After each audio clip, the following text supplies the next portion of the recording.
Olá, boa noite a todos. Bem-vindo ao meu canal. Que Deus te abençoe. Vamos falar um pouco da palavra do Senhor Jesus.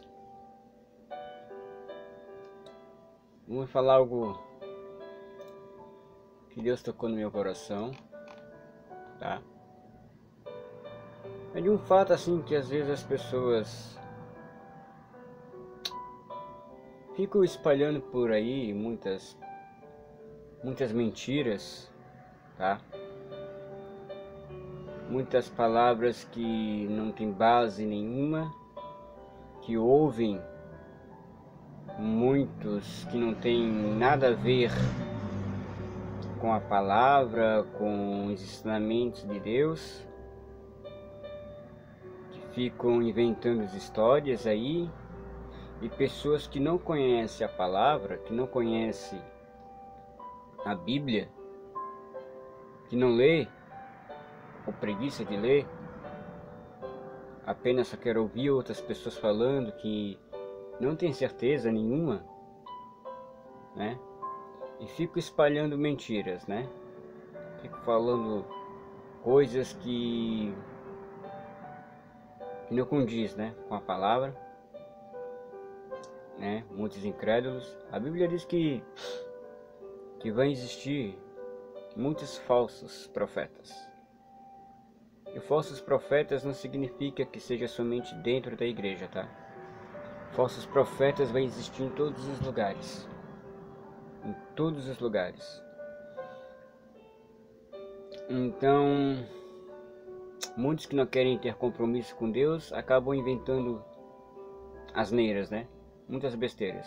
E que não lê, pelo menos, que acha que a Bíblia é simplesmente um livro que tem que ficar aberto dentro de casa, achando que vai abençoar a casa, infelizmente ela não vai abençoar a casa.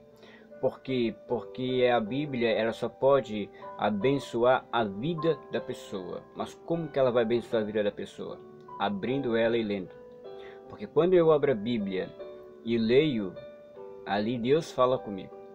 Mas quando eu pego simplesmente a Bíblia, deixo aberto dentro de casa, achando que vai abençoar, infelizmente ela só vai criar poeira. Sabe por quê? Porque ela vai ser simplesmente um livro aberto.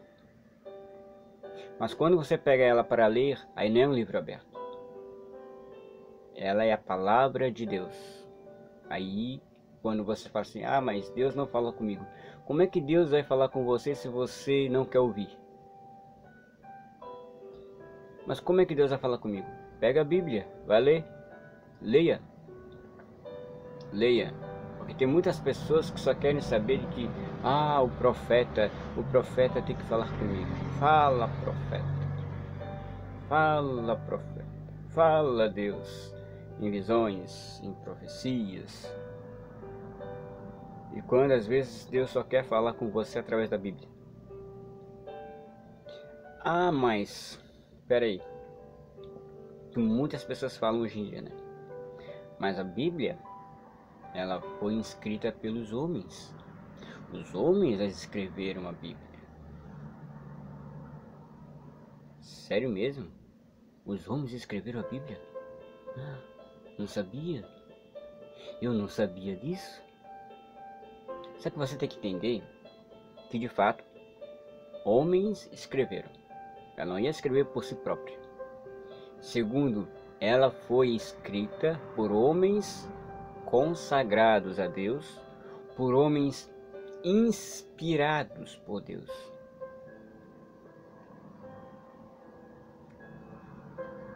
Você sabe o que é inspirado? Inspiração é a mesma coisa que respiração. Você respira e inspira, né? Você respira, inspira. Respira, inspira. Ou seja, quando você respira, você solta o fôlego. Quando você inspira, você traz para dentro de si. Ou seja, ela vem dentro para fora. Então ela é inspirada, ela vem de dentro para fora. Homens inspirados por Deus. É como na escola que a gente aprende a fazer o ditado. Eu não sei se você já ouviu falar. Mas na minha época existia o ditado, em que a professora começava a falar e nós escrevia. Nós éramos apenas os escrivão. É como uma delegacia, ou enfim, né? Tem os escrivão ali, que ficam ali escrevendo tudo o depoimento. É mais ou menos isso que acontecia. Muitos que sabiam escrever, que tinham seus, né? Escreviam, e outros que não sabiam, talvez, a linguagem direita, ou como, enfim, né? Iletrados, talvez. Mas tinham seus escrivãos, né? Seus copistas, né? Que eles falavam, inspirados por Deus, e eles escreviam para eles. Mas nada se acrescenta e nada se tira. A Bíblia já é fechada por 66 livros. Então nada é acrescentado e nada é tirado. Se alguém for acrescentar alguma coisa, o problema é dessa pessoa. Ela vai ter com Deus. Porque ela vai enganar muitas pessoas. Tá? Então ela vai ter com Deus. E você que foi atrás dessa mensagem, dessas palavras que está dentro da Bíblia, que você fez tudo corretamente, você será salvo, sim. Porque você fez de acordo com aquilo que estava escrito. Você não tem culpa nenhuma se alguém talvez acrescentou alguma coisa, não. Mas essa pessoa que fez isso, essa pessoa vai ter com Deus. Mas eu creio que ela não foi nada, mas nada alterada. Mesmo que a pessoa tentasse alterar, creio eu que Deus não iria permitir. Porque antes de tu fizer algo, Deus já conhece o teu coração. E Deus muda os planos. Porque a palavra do Senhor, ela não pode voltar vazia. É uma palavra que salva. E é daquele que tocar na palavra de Deus, que mexer, que tirar alguma coisa. Porque Deus zela pela sua palavra. Deus zela. Então, a Bíblia ela foi escrita assim por homens, mas inspirados por Deus.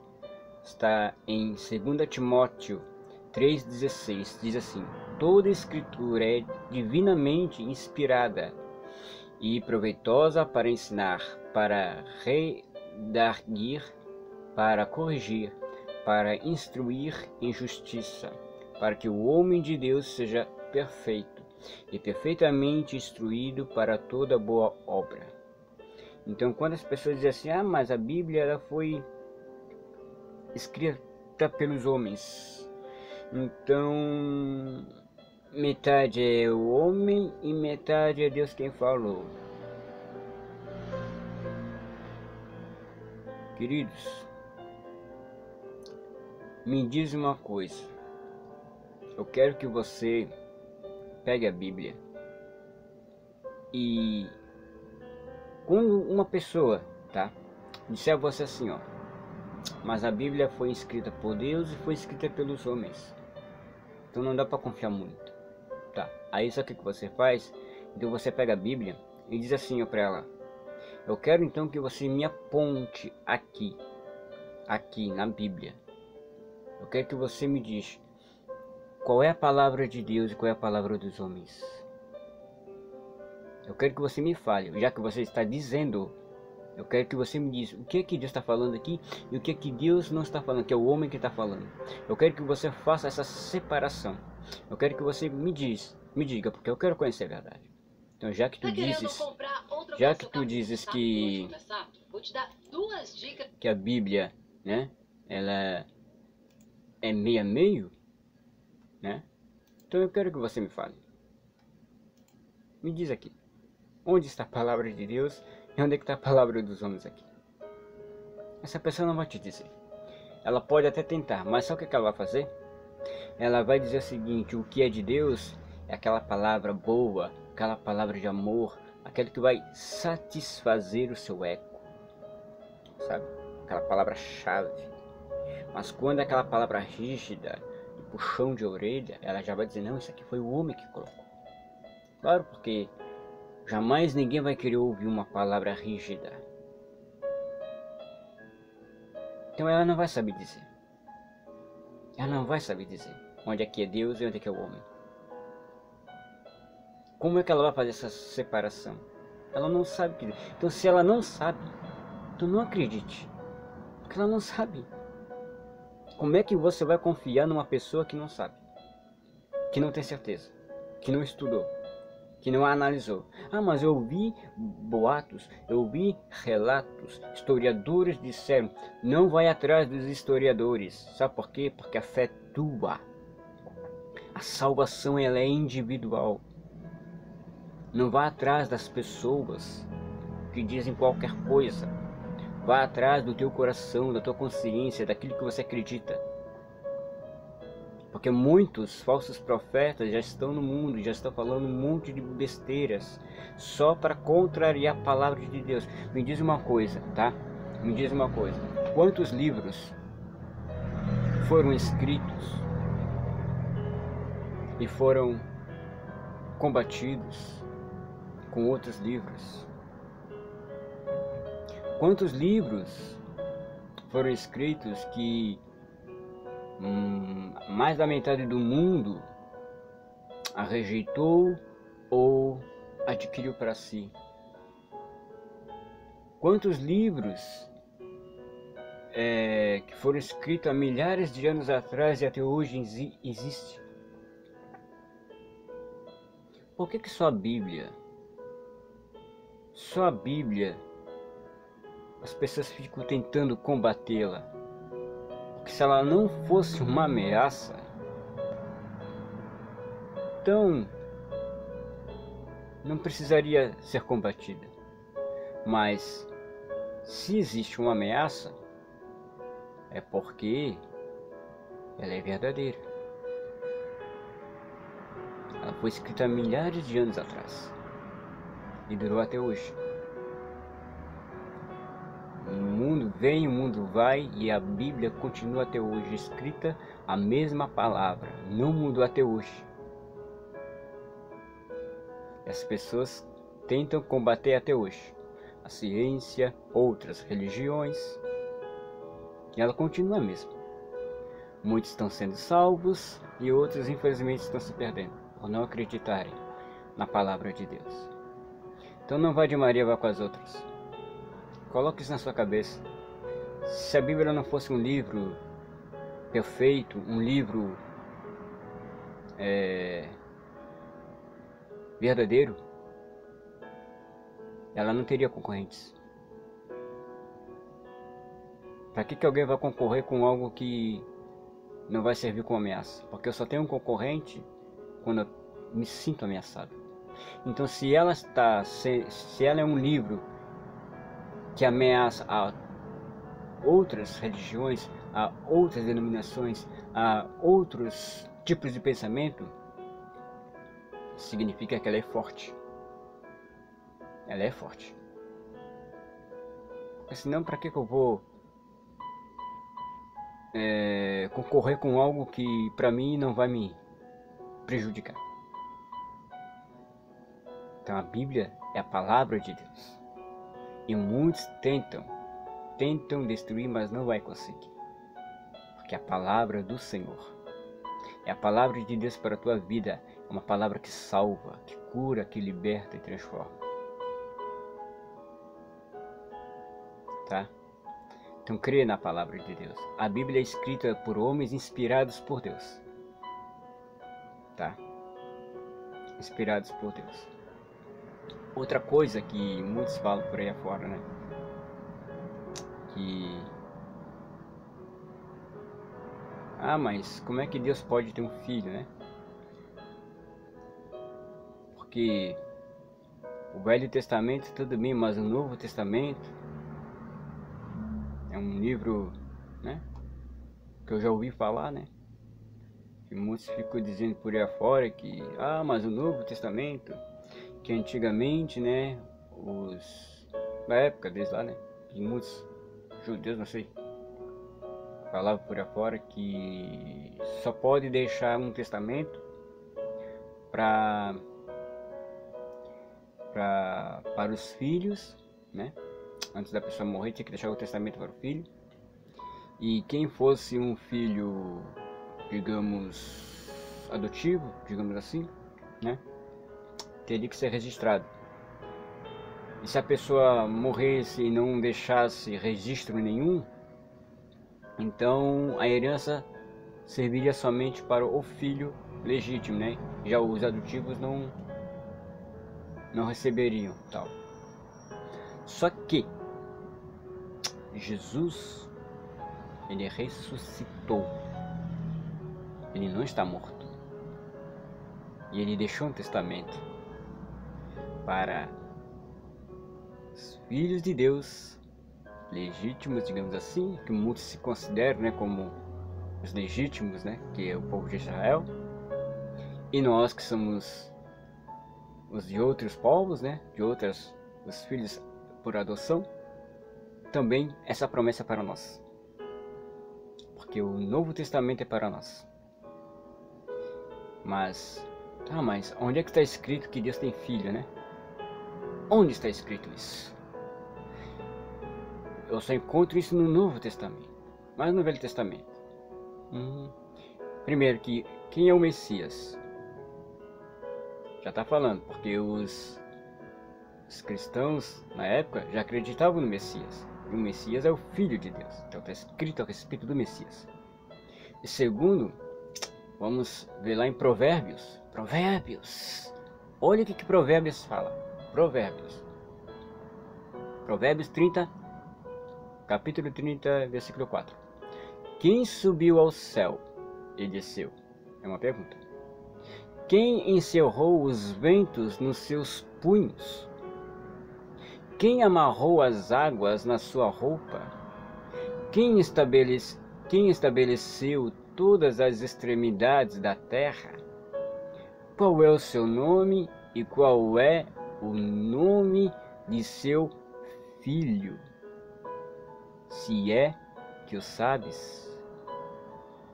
Qual é o nome de seu filho? Está falando de Deus, a respeito da divindade. E fala qual é o nome do seu filho. Provérbios falando isso. Provérbios. Meu Deus. Aleluia. Glória a Jesus. Então, Deus tem um filho. Já está escrito antes do Novo Testamento. Amém. Glória a Deus. E todos chamam de... Alguns chamam de Emmanuel, outros de Jesus Cristo, né? Outros de Messias. Mas por que Jesus, né? Por que Jesus? Porque a palavra está escrito aqui que é, não, ele é considerado como Emmanuel. De repente, o anjo aparece a José e fala que tem que colocar o nome de Jesus. Tá, mas é Emmanuel ou é Jesus? Primeiro que Emmanuel significa Deus conosco. Existe significado nos nomes. E outra que Deus mudava os nomes, porque quando Deus queria mudar a situação de alguém, quando Deus queria mudar uma vida de alguém, quando Deus queria mudar aquele momento ou algo assim, então o nome também era mudado.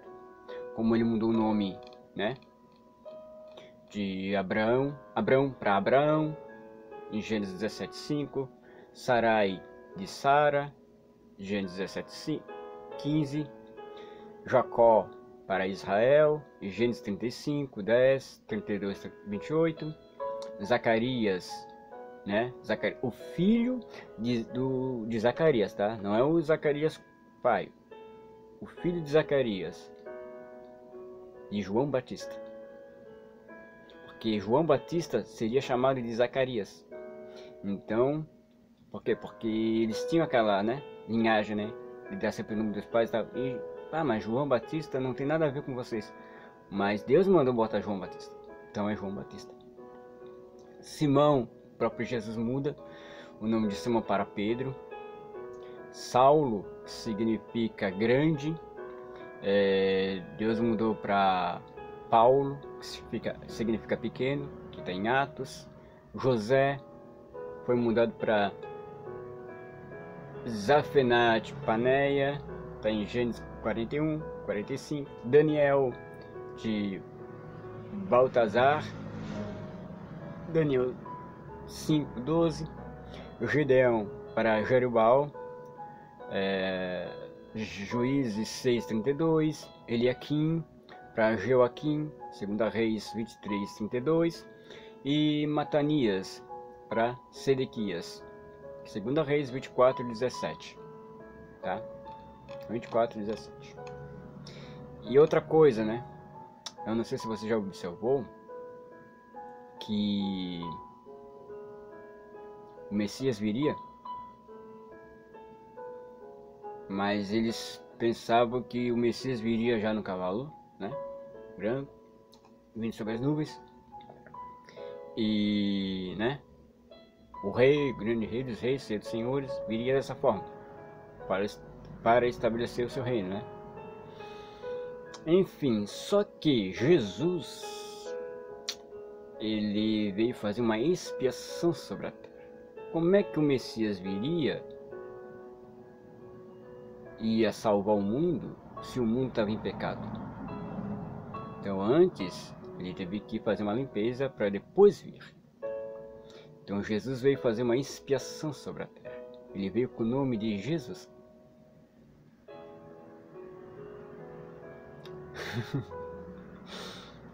Por quê? Porque primeiro que ele não veio para mostrar que é assim, ele não veio se autodenominar, eu sou o cara, eu sou o Messias. Não. Ele veio mudar a situação do mundo, perdoando os pecados. Ele não veio se gloriar-se. Ele veio glorificar o Pai. Jesus veio homem e também é Deus. Então ele veio glorificar o Pai. Toda honra e glória Jesus sempre deu ao Pai. E várias vezes Jesus sempre dizia, olha, não conte isso a ninguém. E poucas pessoas chegavam a olhar para ele e a reconhecer ele como o Messias. Tu és o Messias. O próprio Pedro falou. Tu és o Messias, o Filho de Deus. Através do Espírito Santo de Deus, Pedro falou. Então, se Jesus nascesse já com o nome de Emanuel, creio eu, tá? Essa aqui é a minha explicação, tá? Deus me perdoe se eu estiver errado, mas é a minha explicação que eu posso tentar trazer a você.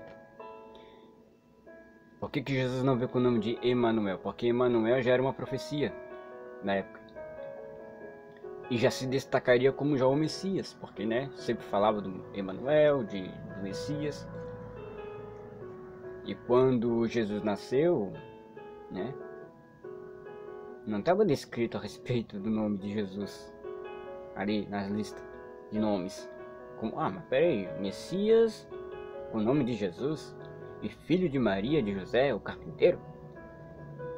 Tá entendendo? Então, para não trazer muita atenção, porque a missão de Jesus, primeiramente ali, era de perdoar os pecados. Então, Jesus Cristo significa ungido de Deus. Então, mas Jesus é um nome que está acima de todos os nomes. Acima de todos os nomes. Em Isaías fala a respeito de Jesus Cristo. Você sabia? Isaías 7:11 fala o seguinte: pede para ti ao Senhor teu Deus um sinal. Pede-o ou embaixo nas profundezas ou em cima nas alturas. Acás, porém, disse: não pedirei, nem tentarei ao Senhor. Então ele disse: ouve agora, ó casa de Davi, pouco vos é afadigardes os homens, senão que também afadigareis ao meu Deus?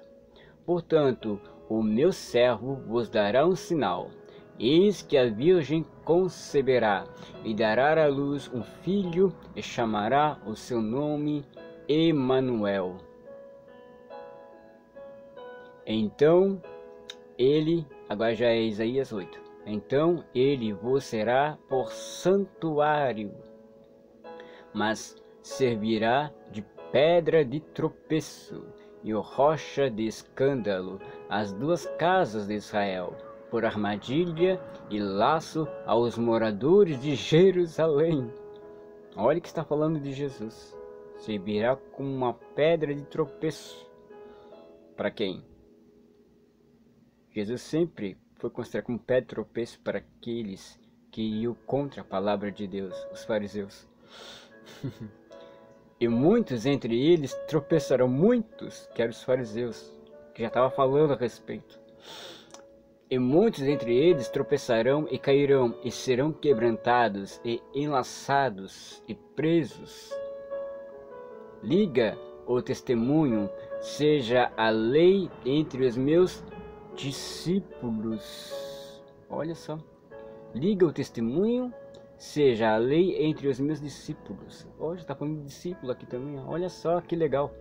E esperarei ao Senhor, que esconde o seu rosto da casa de Jacó, a casa de Israel. E a ele guardareis,